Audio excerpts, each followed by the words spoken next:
ça a toujours été notre histoire. C'est-à-dire que concurrence frontale avec les mastodons, ça c'est notre vie en fait. Je pense qu'on lève pas assez la tête pour donner de la visibilité sur ce qu'on fait par rapport à nos confrères, à nos clients, tu vois. Et on devrait le faire plus aussi. On peut pas avoir un marché qui se réduit et pas faire de commerce derrière, c'est impossible. Celui qui se réveille maintenant pour le mettre en place et qui croit que en recrutant et en mettant en place cette procédure maintenant, les effets seront dans 2 semaines, il se trompe. Bienvenue sur TRM on thème, le podcast qui fait battre le cœur du transport, de la logistique et de la supply chain. Je suis Victor Gonzalez, transporteur passionné et cofondateur de Barry. TRM on thème, c'est un podcast qui met en lumière les histoires, les idées et les transformations qui façonnent cette industrie. Ici, on va parler de tout. Des épopées d'entrepreneurs qui ont fait l'histoire du TRM, des innovations qui tentent de transformer le secteur, des histoires des PME, des ETI familiales, des défis qu'ils rencontrent et de leurs initiatives pour s'adapter à un monde en mouvement. L'objectif de ce podcast, vous donner envie de regarder le transport autrement, avec curiosité et respect. Alors embarquez avec nous et profitez du voyage. C'est parti. Salut Quentin. Salut Victor. Comment ça va? Eh ben écoute, parfait. Impeccable. Et toi? Moi, trop bien. Bienvenue à Paris. Hein. Ouais, on est à Limeil-Brévannes exactement. On vient de partir du parking de DGS Transport. Transport DGS Transport? Bon, écoute, peu importe, hein, mais disons DGS Transport pour DGS être Transport. Okay. Corporate. Impeccable. Dirons-nous. Nous, on se connaît bien parce que ça fait quelques années qu'on se fréquente. Tu as été le tout premier à me faire confiance chez Barry. Je sais pas si tu le savais, mais quand je t'ai vendu l'app, ça marchait pas encore. Ça fonctionnait pas. Donc ouais, ça fait quoi 4 ans, mais un peu plus de 4 ans, je crois maintenant. C'est ça. C'était fin 2020. C'était juste après le Covid. Ouais, juste après le Covid qu'on s'est rencontrés.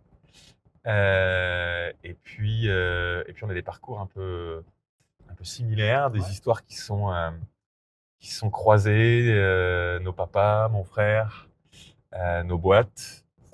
Donc voilà, je suis trop content de t'accueillir aujourd'hui dans TRM on thème. Pour ceux qui te connaissent pas, est-ce que tu peux te présenter un peu ton parcours et puis DGS Transport? Ouais, bien sûr.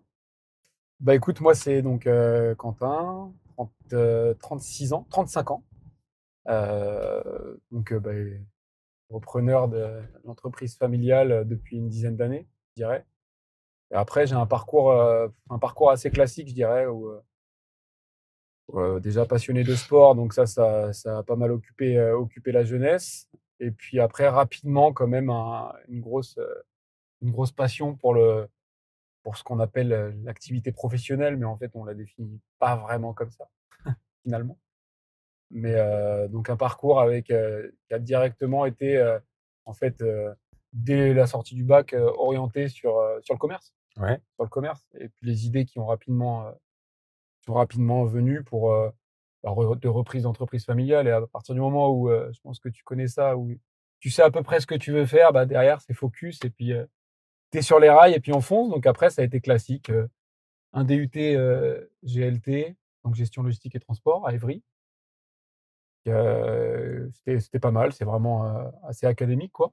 Et puis après l'Istelli, on est parti avec des potes rencontrés au DUT justement à Évry. On est parti sur l'île. 1 an, on voulait un petit peu s'expatrier dans le Schnorr. Donc on a été sur l'île et puis on a fait nos études ensemble et après un master sur Paris. Voilà. Okay. Mais rapidement, alors j'ai fait quoi comme master? J'ai fait un master Istelli, okay. MTLCI, okay. donc à Paris quoi. Donc pur transport. Pur transport. Voilà, en alternance chez une petite entreprise qui s'appelle Géodis. Ok. Donc l'idée c'était d'aller voir un petit peu ce qui se fait dans les grosses entreprises. Je pense que c'est assez classique, mais ça marche. Tu faisais quoi comme job là-bas du coup? J'ai fait du plan de transport en fait. Enfin, ouais. J'ai fait un peu de service client et un peu de plan de transport. Donc à gérer des tractions, à vérifier des horaires d'arrivée de traction. Voilà, donc je sais pas s'ils nous écouteront, mais un petit coucou à mes maîtres de stage de l'époque. Ouais, qui s'appellent des super gens. Donc il y avait Cyril Delage et Magali, voilà, qui m'ont pris en main et c'était ma première expérience. Et finalement, en fait, et j'ai eu l'occasion de le rencontrer il y a pas longtemps, Cyril, je lui ai toujours dit que ça restera mon seul patron. Enfin, ça restera, j'espère en tout cas, mais ça a été mon seul patron. Voilà, donc. Et Et après, c'est t'es les tout de Linux. suite rentré Ouais, chez après TGS. tout de suite. Ouais. Ouais. C'était à une époque où en fait chez Geodis, si tu veux, ils avaient gelé un petit peu les embauches. Tu vois, Ouais. la période n'était pas top. Ils voulaient me garder, mais bon, pas d'embauche, quoi, hein, tout simplement. Donc après, on a pris. Puis la tentation était trop forte.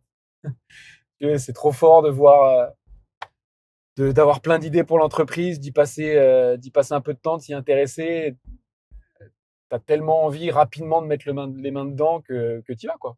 Voilà. Donc directement, et puis après les années passent. Voilà. Ok. Donc ouais, un parcours classique. Un Ok. parcours classique qui a été drivé par vraiment l'envie d'entreprendre, quoi. C'est Ok. surtout ça. DGS Transport, du coup, en quelques Alors mots. ouais, DGS, donc c'est une entreprise que mon père a donc créée en 83. Ok. Mon père était dans l'agriculture, Ouais. donc bon, c'était pas facile, pas toujours facile. Il vendait en fait ses fruits et légumes sur Rungis. Il était Donc, producteur. il était producteur, ouais, bien Ok. sûr, bien sûr. Ici en Île-de-France. Non, en fait, c'est dans le Gâtinais, donc c'est le sud de l'Île-de-France. Ok. Que ma famille, enfin mon grand-père était agriculteur. Donc ouais, il a pas voulu travailler avec mon grand-père dans la ferme, donc il a pris son indépendance. Et il vendait ses fruits et légumes à Rungis, dans un truc qui s'appelait le Carreau des Halles, hein, dans le marché de Rungis. Ok. Et il a entendu l'opportunité de mettre un camion en sous-traitance pour un groupe de transport à l'époque. Il a démarré comme ça. Ok. Voilà. Comme beaucoup, hein. Comme beaucoup. Voilà, comme ton père, je crois aussi, non? Non, pas du Non? Ah ok, bah, rien à voir. tout. Non. Faudra que tu m'expliques d'ailleurs. Ouais, je te dirais ça. Et j'ai prévu de tourner un épisode avec papa. Ah bah quand même, ça c'est la base. Mais ça va être chaud, tu vois. Ça va être chaud. Ah ouais, pourquoi? Être 1 heure dans une bagnole avec papa, micro, GoPro, Ouais. et Sans dire des conneries? ouais, mais tu sais, il y a vachement d'humilité et Ouais. de pudeur Ouais. dans notre famille. Je sais pas comment c'était trop chez toi, Ouais, pareil. mais Je vois ce que tu veux dire. du coup, ouais, je pense qu'il appréhende un peu. Moi, je Ouais. suis trop chaud pour. Ouais. J'ai plein de questions un peu piquantes à lui poser, Ouais. mais je crois qu'il appréhende un peu. Ça va pas être facile. Non. Je pense que, tu vois, en se projetant, ça va pas être facile. Ouais, Mais bon, c'est vrai. j'écouterai l'interview avec grand intérêt en tout cas. Donc Mais du donc, coup, ouais, il passe des fruits et légumes au transport. Il démarre au avec un transport, camion. il démarre avec un camion. Je dirais derrière, il a mis 30 ans à faire un job que tu peux pas faire en 3 ans en fait. C'est impossible, même en 5 ans. C'est-à-dire faire toutes les bonnes choses et toutes les erreurs que tu puisses faire. Se fâcher avec ton banquier parce que quand tu as besoin d'argent, c'est là qu'il veut plus te suivre. Tu vois. Mais finalement, trouver un autre qui décide de te suivre. Donc, il a vraiment beaucoup, beaucoup, beaucoup travaillé. Ma mère l'a rejoint aussi rapidement Mhm. dans l'histoire. Et non, il a fait vraiment un job exceptionnel à structurer en fait la distribution en région parisienne. Donc, mettre 1, 2, 3, 4, 5 camions. Et puis en 92, il a eu une bonne idée et aussi une opportunité d'organiser en fait une plateforme, ce qu'on appelle Étoile, Ouais. une plateforme d'échange entre transporteurs de différentes régions de France qui viennent s'échanger les flux sur la plateforme à Paris. Et cette plateforme était en difficulté et il a tous les transporteurs de province, hein, donc de Rennes, de Bordeaux, etc., l'ont appelé un soir en disant Guy, notre plateforme est en difficulté, nous on a besoin d'un organisateur de cette plateforme sur Paris. Nous, on va pas venir à Paris, c'est pas notre région. Toi, t'es parisien, t'es à côté. Bah écoute, on te demande de prendre tes responsabilités et en fait d'ouvrir la nuit pour organiser cette plateforme, c'est-à-dire embaucher des gens pour décharger les SMI et recharger. Et lui, il y a vu direct, comme il est commerçant avant tout, il y a vu direct une opportunité pour DGS de se créer son plan de transport. Bah, bien sûr. Voilà, d'avoir un peu comme d'ailleurs ton père l'a fait, je crois, hein, Ouais. mais de se créer son plan de transport de messagerie directement sur la plateforme. Et c'est ça qui a fait en fait grandir DGS avec beaucoup de commerce dès le départ, en s'orientant, en allant chez les clients, en disant écoutez, on peut ramasser vos flux et expédier dans toute la France.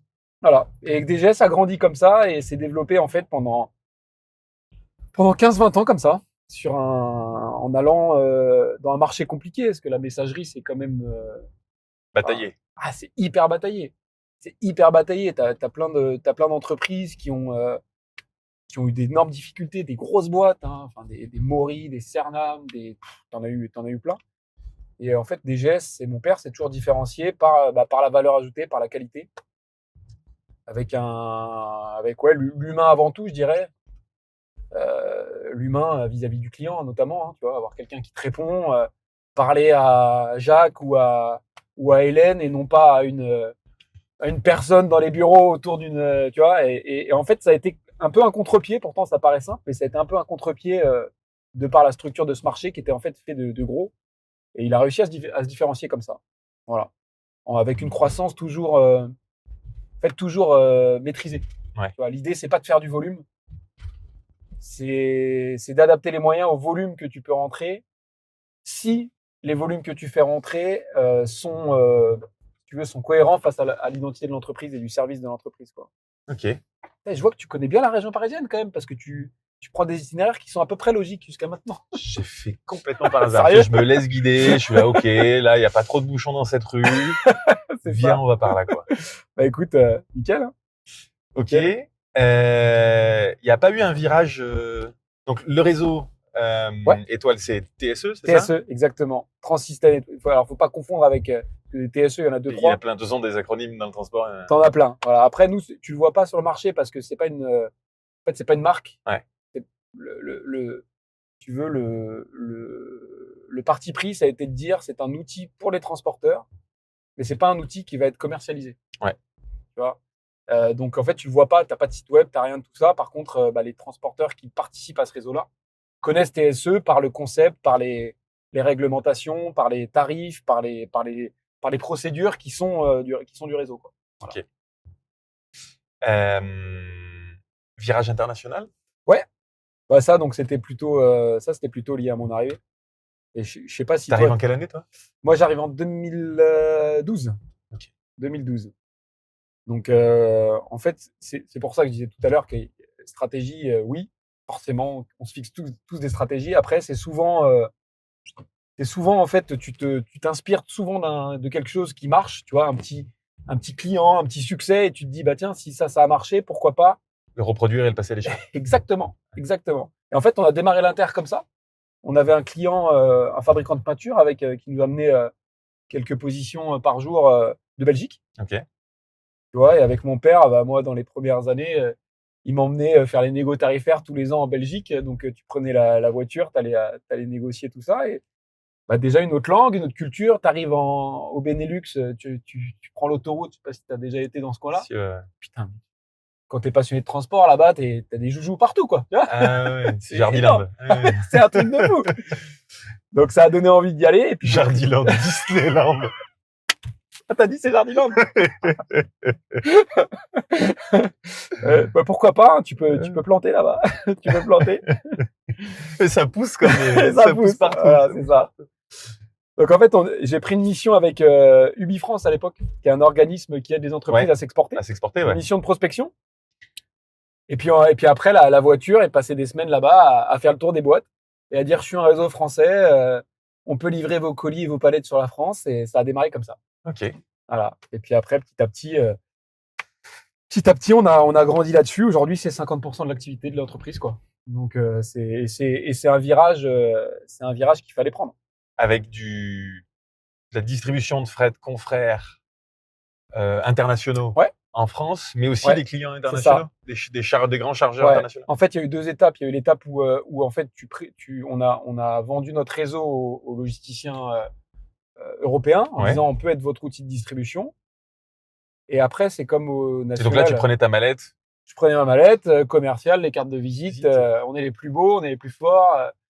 Puis en fait, si tu veux, si on parle un peu stratégie aussi, ça a correspondu au moment où tous les réseaux franco-français Ouais. qui n'étaient que présents en France, soit étaient en liquidation, soit se faisaient racheter par des mastodons. Donc, par exemple, par des réseaux mondiaux. Kuehne+Nagel, par exemple, a racheté Alloin, Ouais. qui était un réseau purement français parce que Kuehne n'avait pas de réseau en France et il fallait qu'il s'équipe d'un réseau en France. Tu as eu aussi Schenker, qui a racheté Joyau. Cernam a été repris par Geodis, tu vois. Tu as eu plein de concentrations. Et en fait, nous, du coup, étant basé à Paris, c'est quand même là. Quand tu as un flux qui vient de l'import, la première place où C'est juste à Paris, bien sûr. 25% de la consommation en France, c'est Paris, tu vois. Tu fais l'aller-retour depuis Bruxelles dans la journée. Voilà, tu fais les retours depuis Bruxelles, et puis c'est là où les flux sont consommés majoritairement. Donc en fait, on s'est présenté en tant que franco-français. On a fait notre premier salon à Munich en 2015. On était quasiment les seuls Français à faire Munich.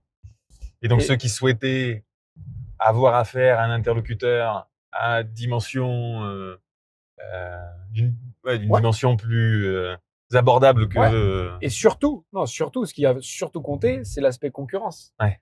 C'est-à-dire que un transporteur indépendant de, je sais pas, de Hambourg, par exemple, peut pas remettre ses flux à un réseau français qui lui-même est installé en Hambourg. Bien sûr. Tu vois, parce que les informations commerciales des clients, elles remontent en Allemagne et les commerciaux allemands vont taper les clients de départ. Tu vois. Bien sûr. Donc ça, c'est pas. Et nous, on a senti ça en disant voilà, on est indépendant et on a le plan de transport. Et en fait, après, avec le temps, un bon flux transport, il peut pas marcher que dans un sens. Ouais. Pour charger le camion dans l'autre sens. Donc rapidement, ces transporteurs et ces commissionnaires de transport. Bon, c'est sympa. Vous bossez bien. Bien mais mignon, maintenant, tu bosses bien. Mon camion, il finit à Paris, il est vide. Donc en fait, on a été voir nos clients français et on a fait du commerce pour vendre de l'export. Ok. Donc pourquoi mon client français qui me donne des palettes à livrer à Marseille, il me donnerait pas des palettes à livrer en Allemagne? Donc on a blindé. Et donc la nos- concurrence frontale, du coup, avec encore une fois avec les mastodontes, quoi. Ah bah direct. Mais en fait, ça a toujours été notre histoire. Ouais. C'est-à-dire que concurrence frontale avec les mastodons, ça c'est notre vie en fait. Ouais. Par contre, proposition de valeur complètement différente. Et l'enjeu, et je sais que c'est un truc que tu mets bien en avant aussi avec le commerce, c'est comment définir et comment vendre cette proposition de valeur. Parce que le dire, ça suffit pas. Ouais. Ça marche pas, le dire. C'est bien d'avoir un kakémono et une plaquette, mais Voilà. Puis même, on peut pas être objectif. Tout le monde dit qu'il est le meilleur. bien sûr. Forcément. Un transporteur Donc, m'avait dit une fois, ma différenciation, Victor, elle tient en 3 mots. La qualité, la qualité et la qualité. Voilà. Et ouais. Mais Et comment il le sait, le client, Exactement. le prospect qui est pas encore c'est client? ça. Et tant qu'il a pas essayé, Il peut pas le savoir. il peut pas le savoir. Et l'enjeu, c'est de dire, et alors on n'est pas de la pub à Barry, hein, mais je le dis quand même parce que je le pense. L'enjeu, c'est de dire, réfléchissons, mettons des moyens, investissons, comme on pourrait investir dans n'importe quoi dans notre métier, investissons dans des outils, dans des choses qui nous font vendre et proposer cette valeur ajoutée. Ouais, bien sûr. Voilà, c'est pas mal ça. C'est en tout cas important et je pense que le métier en a besoin. En tout cas, nos types d'entreprises ont besoin de ça, quoi. Donc, je dirais après, c'est pareil, hein, vendre de l'export, du national, vendre de la logistique, vendre plein de choses. C'est à peu près la même chose. On a à peu près tous la même façon de travailler. Et c'est notamment en messagerie où la différenciation, elle est pas si évidente que ça, quoi. C'est un segment, comme on disait tout à l'heure, bataillé. Il faut travailler fort pour se différencier. Là, où on a tous plus ou moins le même plan de transport. Oui. On a tous plus ou moins le même distributeur sur les régions qui sont moins denses. Clairement. Donc ouais, faut la Clairement. bosser, cette promesse commerciale Et et cette proposition de valeur. Et avec ce qu'on continue de constater, la contraction de nos marchés là, ça va être de toute façon de plus en plus vrai, ça. Tu l'as senti fort, toi? Ah oui. Bah, de toute façon, je pense qu'il faut être aveugle pour pas le voir en fait, pour pas le constater, hein. Ouais. Mais c'est pour ça que ouais, la période est en même temps stressante, mais en même temps hyper intéressante. Parce que ça nécessite d'autant plus de s'allier avec des entreprises sérieuses, avec des gens sérieux aussi, puisque enfin, Et de sortir son épingle du jeu. sortir son épingle du jeu. Exactement. Quand Et- il pleut des volumes, globalement, le gâteau grossit et tout le monde avec. Voilà. Mais quand ça se resserre, ouais, c'est là où faut être meilleur, quoi. C'est ça. Et de toute façon, les volumes, c'est assez écrit, les volumes vont baisser, sont amenés à baisser.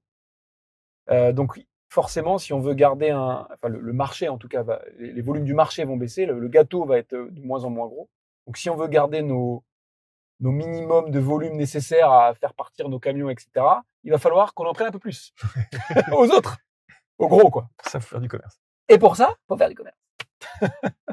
Donc, et souvent, alors c'est un peu, on grossit le trait, mais souvent on se dit, ok, bah si le marché ne supporte plus des entreprises comme les nôtres, on doit faire partie des derniers à résister.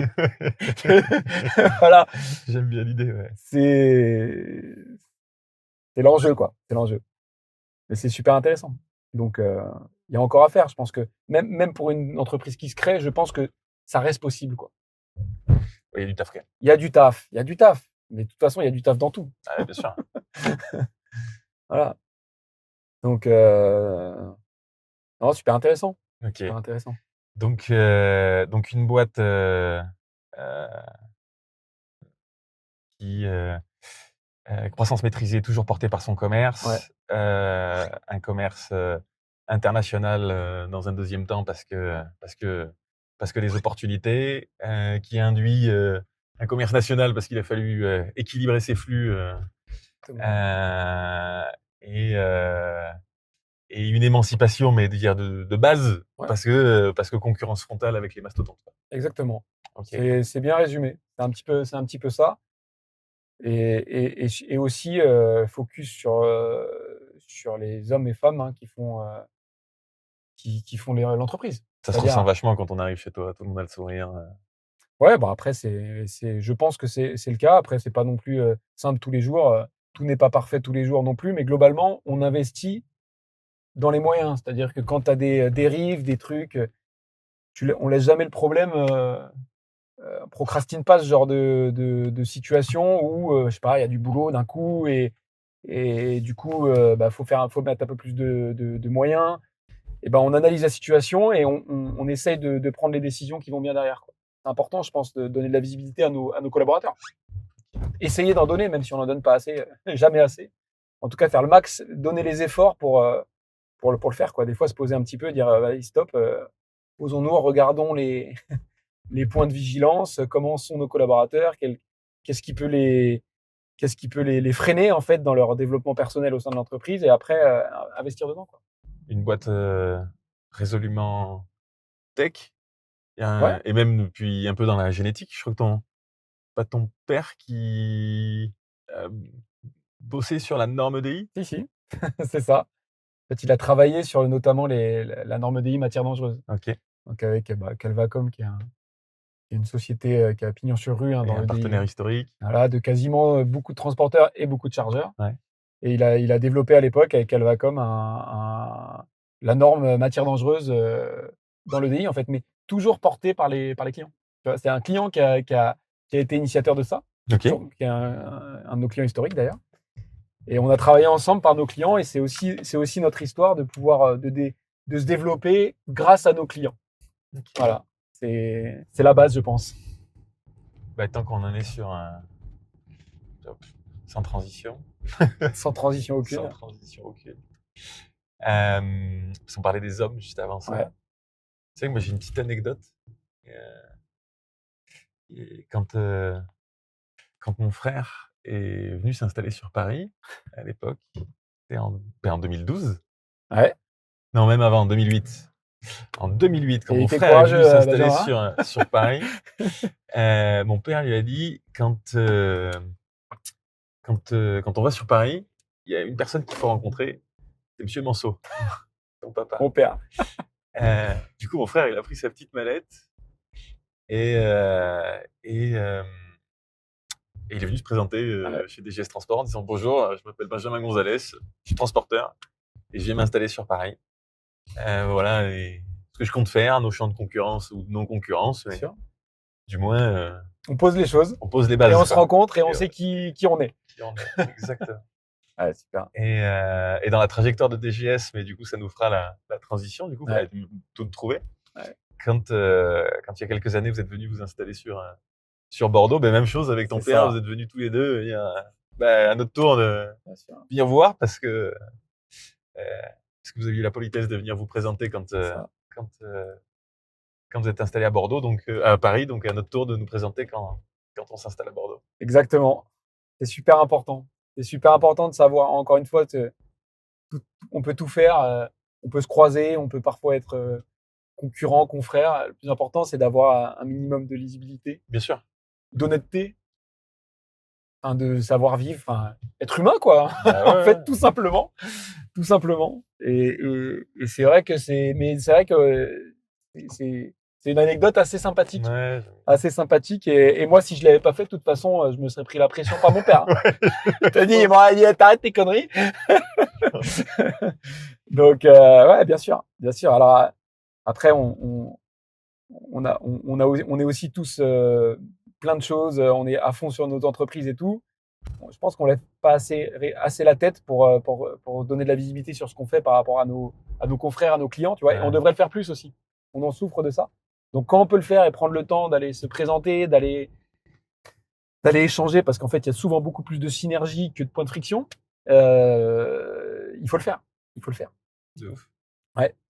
Mais en effet, ouais, ça, c'était l'histoire pour la transition, hein, l'histoire de DGS. Après, les installations sur diverses régions de province. Ouais, parce que là, ça a poussé comme des champignons.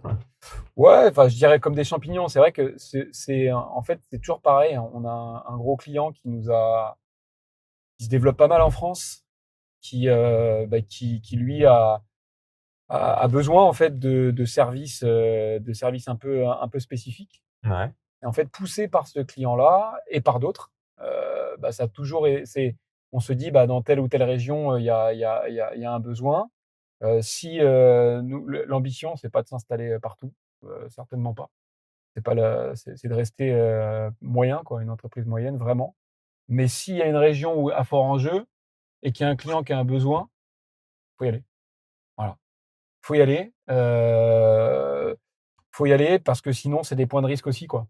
Donc là c'était le cas. Et il s'est avéré que ce cas-là, ces 4 dernières années, notamment de par l'activité internationale import, on a eu ce cas-là 3-4 fois d'affilée, quoi. Tu vois. Donc ça nous a permis de lancer des petites antennes qui restent des PME locales, vraiment.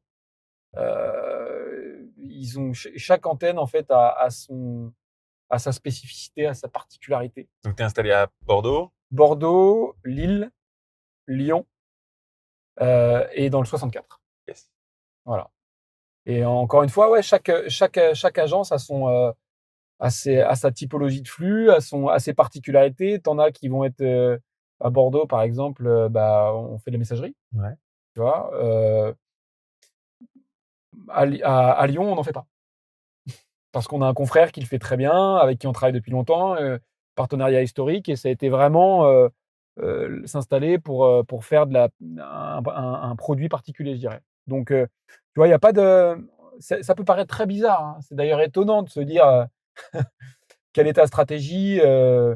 Ta stratégie, là, tu fais de la messagerie, là, t'en fais pas. En fait, oui et non. Le plus important, c'est quoi? C'est d'apporter la solution au client.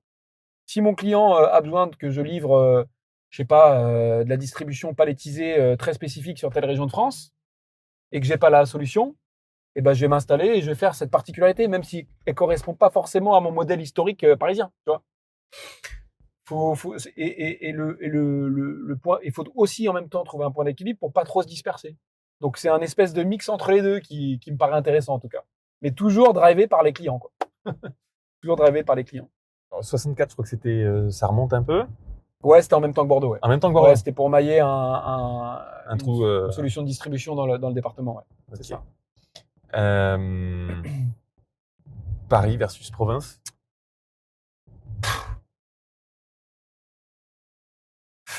Je dirais que Il y a des différences majeures. Hein. ouais, il y a des différences majeures. Alors déjà, en tant que gérant d'entreprise, si tu veux, ce que j'ai appris assez rapidement, c'est que tu gères pas de la même façon une entreprise dans laquelle tu as les pieds tous les matins qu'une entreprise à distance.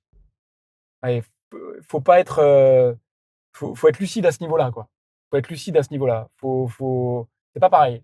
C'est plus simple de maîtriser. Et j'ai un grand respect pour les grands groupes qui ont 40, 50, 60 agences en France. Tu vois, gérer des trucs comme ça, c'est incroyable, quoi. Donc ça, c'est la première chose. Après, oui, Paris, c'est spécifique. Paris, c'est les bouchons. Paris, c'est le stress. Paris, c'est le turnover. Paris, nos salariés ont toujours une opportunité proche parce qu'il y a du travail. Les clients, ils ont tous les transporteurs à leur porte. Mais en même temps, le client qui est bien avec un Parisien et qui a sa solution fiable avec un Parisien, forcément, il sait que c'est compliqué. Donc, faut aussi faire attention être conscient de la solution que tu as, quoi, qui fonctionne bien.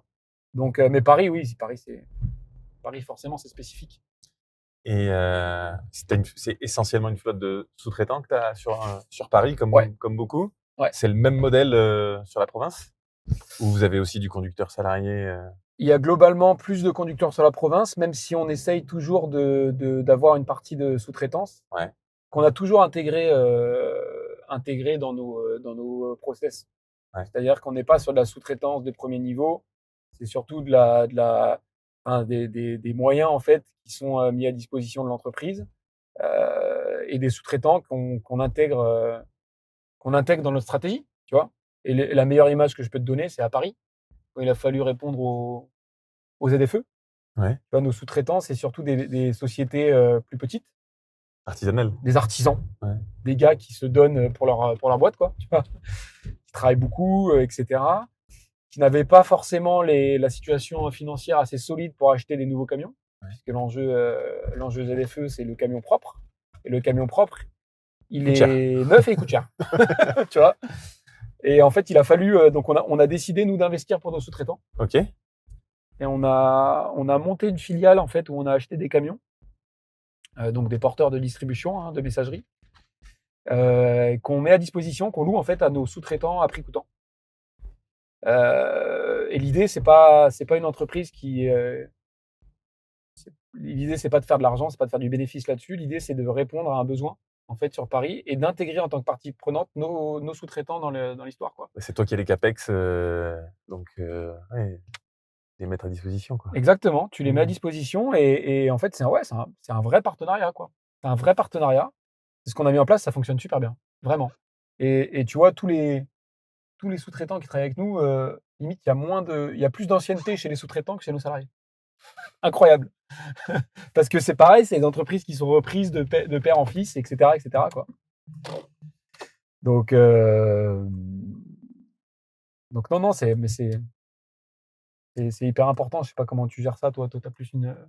J'ai plus beaucoup les rênes, moi, tu sais, dans l'entreprise de transport, c'est mon Benjamin, il va te frère, raconter sa Benjamin, vie, quand voilà, même, qui s'en occupe. Ouais, ouais, bien sûr, hein, bien sûr.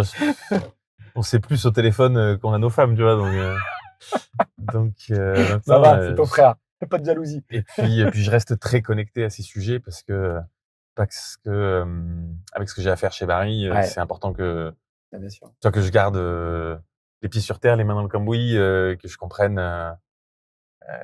mon écosystème. Mais bien sûr. Euh, Nous, on a toujours eu une, une approche plus salariée, mais déjà on était en province Ouais. de base. Nous, c'est des conducteurs salariés, des camions qui nous appartiennent depuis. Ça, c'est dans la génétique. Et on commence à faire rentrer un peu de sous-traitants sur de la distribution Ouais. locale pour mettre un peu d'agilité Bien sûr. là où on en a besoin. Là où on en a besoin, mais pareil, on a des mecs avec lesquels on bosse depuis plusieurs années, quoi. Et Bien sûr. ça se passe plutôt très bien. On n'est pas là pour les essorer, bien au C'est contraire, ça. quoi. Mais je Bien dirais au que c'est contraire. super intéressant. Et peu importe que ton modèle soit de la sous-traitance ou du chauffeur propre, le plus important, c'est comment tu gères les moyens et comment tu intègres, que ce soit tes chauffeurs ou tes sous-traitants, dans ta stratégie, dans ton entreprise, en fait. Tu vois. Et je dirais, peu importe. Après, soit tu te fais facturer, soit c'est une fiche de paye. Voilà. Mais si tu gères mal un salarié, il partira. Si tu gères mal un sous-traitant, soit il va se casser la gueule, entre guillemets, ou soit il partira aussi, quoi. Donc, c'est surtout ça, c'est surtout les moyens engagés à la gestion de tout ça, quoi. C'est Voilà. quoi la vision de DGS dans les prochaines années? À quoi on doit s'attendre? Il y a des investissements majeurs, il y a des nouveaux virages stratégiques qui vont être pris. Écoute, c'est On va aussi. tourner à l'international, Ouais, globalement décarboné en grande partie parce que Paris. clairement, Euh, euh, c'est Proposition de consolidé. valeur plus, proximité avec des clients, cette âme commerciale Ouais, qui définit l'entreprise. La suite, c'est quoi? en fait, c'est exactement ça. C'est se dire, il y a des cycles, hein. On sort d'un cycle, comme on se l'a dit tout à l'heure, où on a pas mal investi dans les nouvelles implantations pour répondre à tout ça. Et en fait, des fois, il faut savoir aussi mettre le frein pour structurer, Donc, quand tu as des bâtiments, quand tu as des camions, quand tu as des nouvelles agences, il faut y mettre derrière un plan. Et ce plan-là, il faut le mettre en œuvre, que ce soit commercial, c'est-à-dire ouvrir une agence en commerce. Je sais pas si ça a beaucoup de sens. En tout cas, même si l'agence vit entre guillemets, il faut aussi assurer l'avenir et le renouvellement. Donc ça, c'est important. Et non, c'est vraiment structuré. Donc faire un petit stop sur la croissance, en tout cas de la croissance de nouveaux services, etc. pour consolider, que ce soit les process, donc la façon dont tu gères les chargements, les transits, les livraisons, et aussi le commerce, forcément. Ok. Investir dans le commerce, réinvestir dans le commerce, toujours. On a Ouais, t'as un gros service déjà là. ouais. Tu nous en parles un peu? Bien sûr. On a mis longtemps à se chercher dans le commerce, Ouais. et grâce à une impulsion, t'es pas étranger à ça d'ailleurs, Barry n'est pas étranger à ça. Mais grâce à une impulsion il y a quelques années, on a dit ok, posons-nous et refaisons un petit peu le commerce. Donc on a travaillé sur nos process commerciaux. Déjà, le premier truc qu'on a mis en place, c'est un CRM. Ouais. Au départ, on a mis le CRM en place sans la personne pour gérer le CRM. On s'est rendu compte que c'était une connerie. On a embauché rapidement une responsable marketing et communication qui, elle, est la gestionnaire du CRM, entre guillemets. Parce que avoir un CRM sans former les gens pour bien renseigner le CRM, ça n'a pas de sens. Donc, il faut y mettre des structures. C'est pareil, communiquer sur les réseaux sociaux, communiquer avec des mailings chez nos clients, etc., sans vraie stratégie, ça n'a pas de sens non plus. Donc, on a investi aujourd'hui, on a un CDI en marketing. Je sais qu'il y a peu de transporteurs à notre taille qui l'ont, en tout cas, mais ça a été un élément essentiel de l'entreprise. Donc ça, le commerce a commencé par ça. Et puis après, on a structuré le commerce. Alors, il y a eu on a fait des erreurs aussi. Plusieurs phases, voilà. Aujourd'hui, on s'est rendu compte, si je dois synthétiser, que il y a aussi des profils différents, tu vois. Tu as des gens qui sont là pour gérer des comptes clients ou prospects, Ouais. et tu as des chasseurs. Ouais. Voilà. La chasse, c'est un métier en tant que tel. La vente, c'est un métier en tant que tel. Et il faut, c'est compliqué de faire de la vente et en même temps de gérer un compte client. C'est possible. Enfin, c'est incroyable, hein. Mais ne serait-ce qu'une journée suffit pas pour faire les deux, et c'est pas les mêmes enjeux en fait. Donc mais c'est dur. C'est dur quand tu pars de zéro de se dire c'est pas un commercial qu'il te faut, c'est deux. Tu vois. c'est super dur. Il y a un bon commercial, un bon transporteur. Ok. On compte. Exactement. Ok. Combien tu me ramènes? Maintenant, je sais ce que ça coûte. Mais combien ça va représenter cette histoire? Comme un salon, comme tu vois, comme tout ça. Mais finalement, quand tu fais le compte, je pense que tu es rarement déçu. Je sais pas quel retour tu as là-dessus, toi, mais Alors, moi, là où je suis content, c'est que je vois autour de moi et dans l'écosystème de plus en plus de recrutement de commerciaux. J'étais hyper content du recrutement de ta responsable market.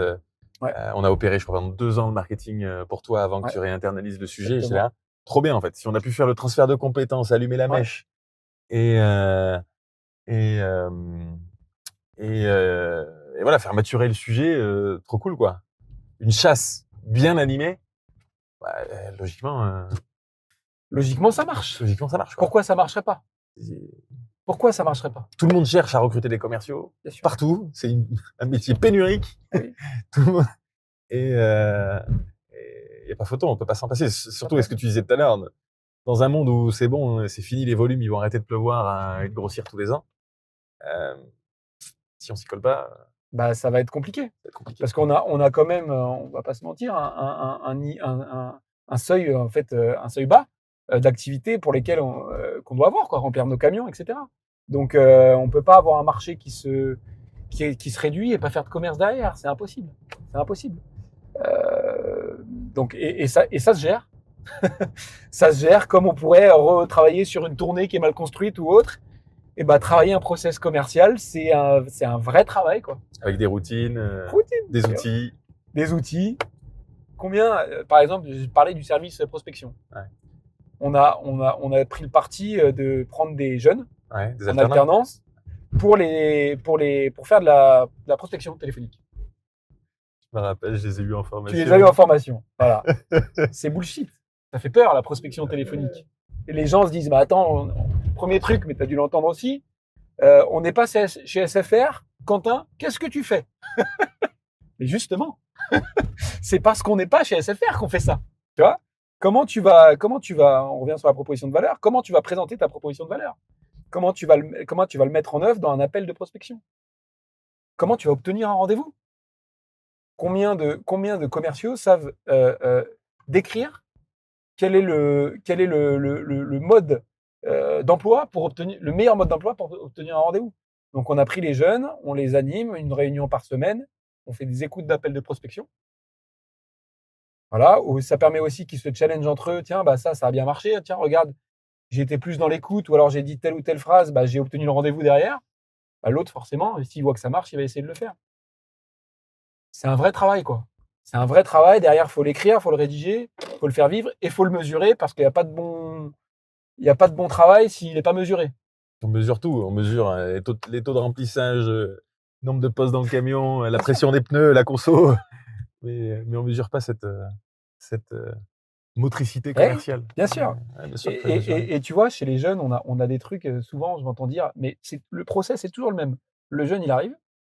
Les premiers mois, on lui dit, écoute, donc une journée de prospection, donc il y a quatre quarts de journée, d'accord? Un quart de journée, c'est 1 heure de prospection. Combien d'appels tu estimes pouvoir faire dans 1 heure de prospection? On part sur un chiffre. Tu vois, disons que c'est 60 par jour.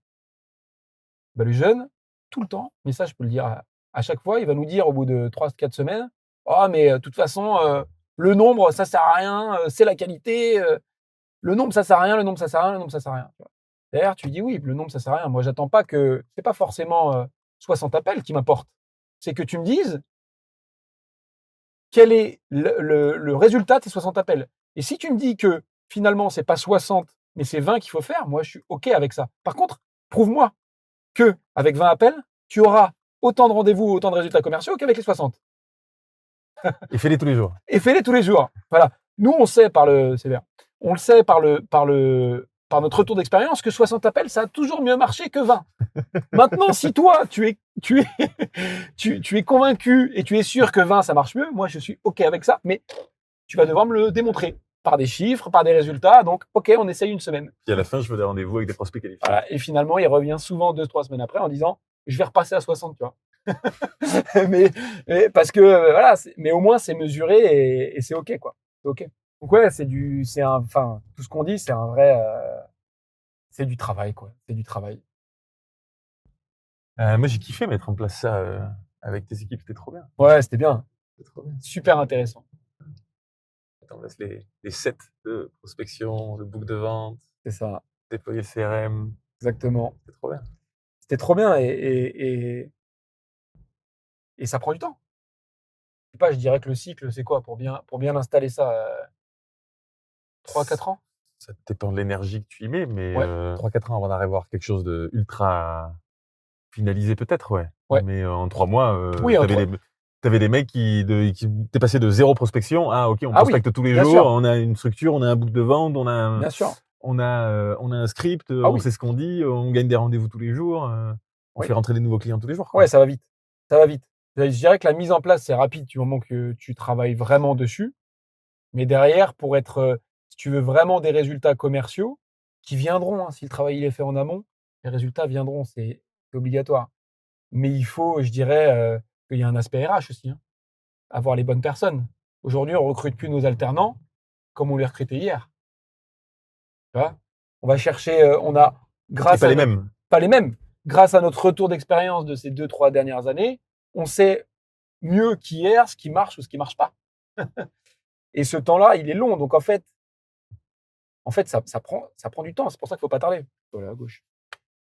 Faut pas tarder parce que si par exemple aujourd'hui on est là depuis quelques mois, on sent dans le transport une vraie baisse des volumes, celui qui se réveille maintenant pour le mettre en place et qui croit que en recrutant et en mettant en place cette procédure maintenant, les effets seront dans 2 semaines, il se trompe.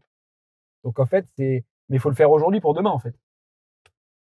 Plus tard on commence, plus tard on commence. Plus tard on commence, plus tard on commence. Ça, nous, je prends là, il y a quand même un gros virage IA qui est en train d'arriver, c'est une déferlante Tu le qui va sens, ouais? arriver.